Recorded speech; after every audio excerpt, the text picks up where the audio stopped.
Hey there, everybody. Just getting this this last dormer beam sanded and stained and ready to go. I'm gonna knock some of this dust off of it where I just got done sanding it, throw some stain on it, a little polyurethane, and go to town.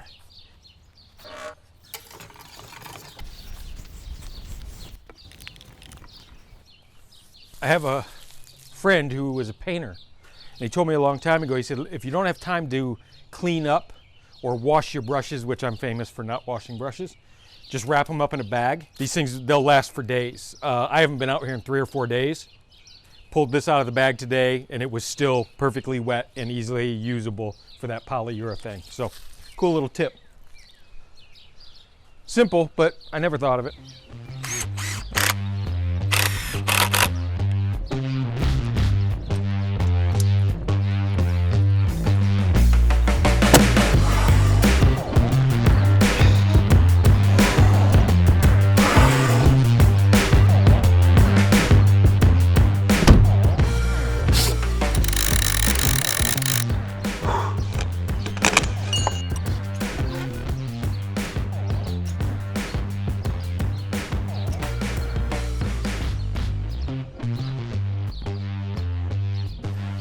By the grace of God today, the sun went behind the clouds and a breeze picked up.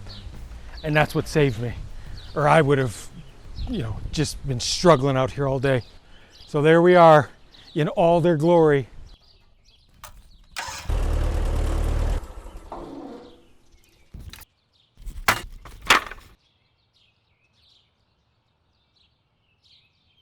Let's get these over to the cabin and start cutting them.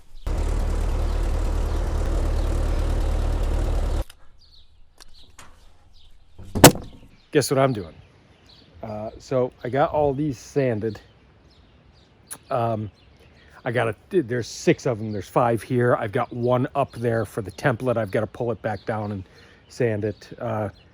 Taking my son out for a birthday dinner tonight, so I've got to get out of here. I didn't film this one because it's sanding. How exciting is that? And 2, it's really windy out here today. It's starting to die down, but it was just really windy. So I knew the microphone wouldn't work out very well. So that's it. Like I said, they're sanded and ready to go. These are like 17 feet long. I'm gonna do, when I cut these, the back rafters, I'm gonna do a nice little tutorial for people who haven't cut rafters before. Not that I'm an expert at it, but I'm really comfortable with it now.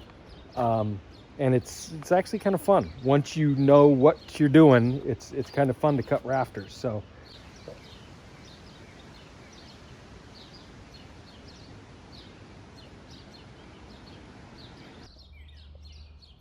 got him.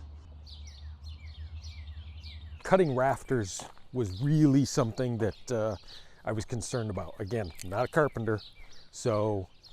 And it's got these Birdsmouths and all that stuff, and I was like, man, I don't know how I'm gonna get that done. I actually figured it out, so I'm gonna show you guys how to do it if you're not familiar. And again, not a professional, not a carpenter. Okay, so Rafters 101. So if my pitch is a 10-12 pitch, okay, that means, again, all of my cuts are 40 and 50. Now, you might see something that looks like this in the diagram, something like this.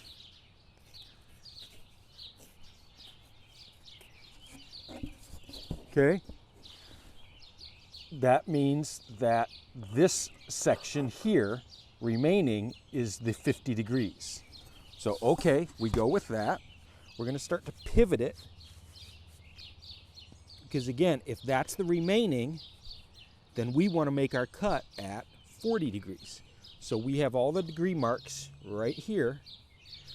We put this on the end at the pivot and we pivot it out to where it says 40 degrees. And we make a mark all the way across. Very simple, okay?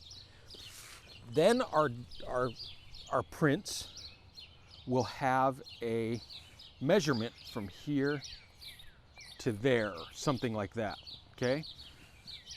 And I'm just going to imagine it. That is also going to be 40 degrees. All of the cuts going this direction are going to be 40 degrees. Okay? Then our print will have a number here, something maybe like 4 inches or something like that, based on whatever wood you're using. And then you see I took the square and flipped it around on the other side of the board.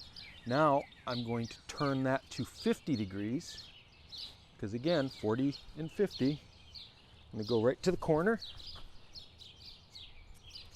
I'm going to mark it. Okay. And there we are.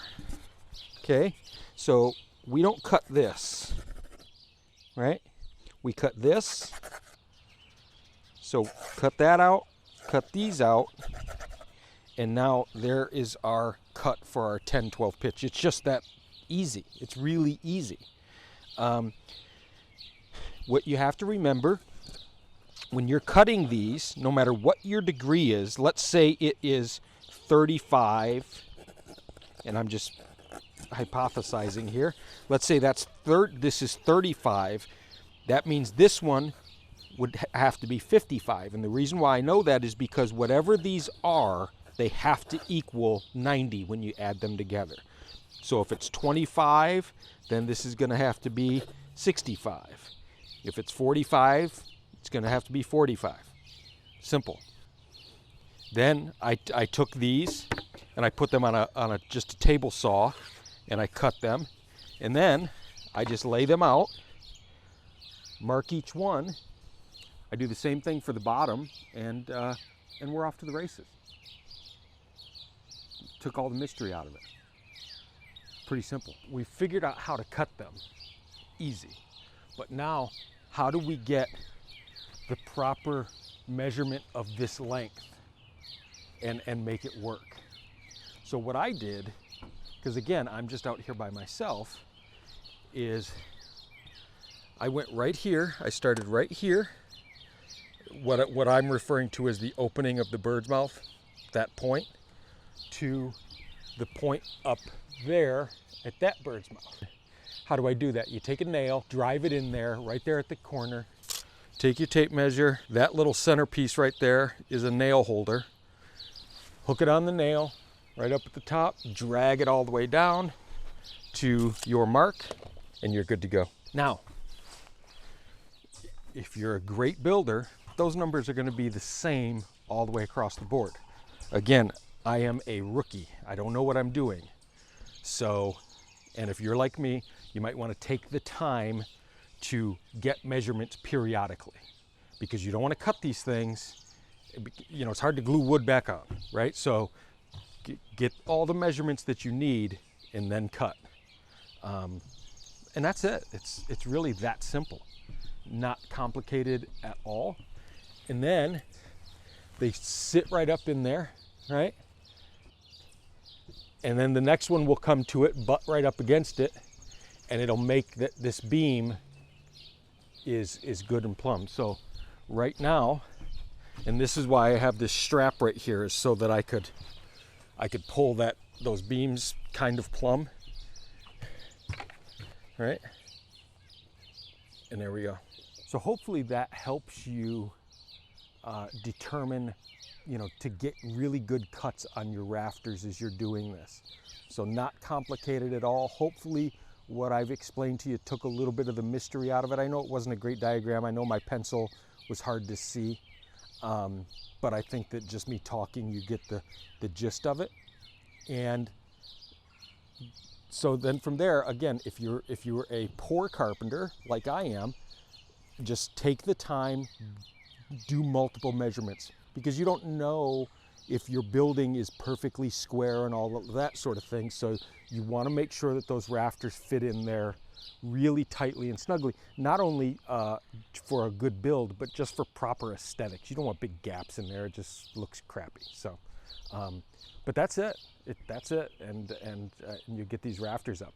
And then I'll explain to you how to get 18-foot long or 17.5-foot long rafters up in the air by yourself in a minute. That's a hoot in itself.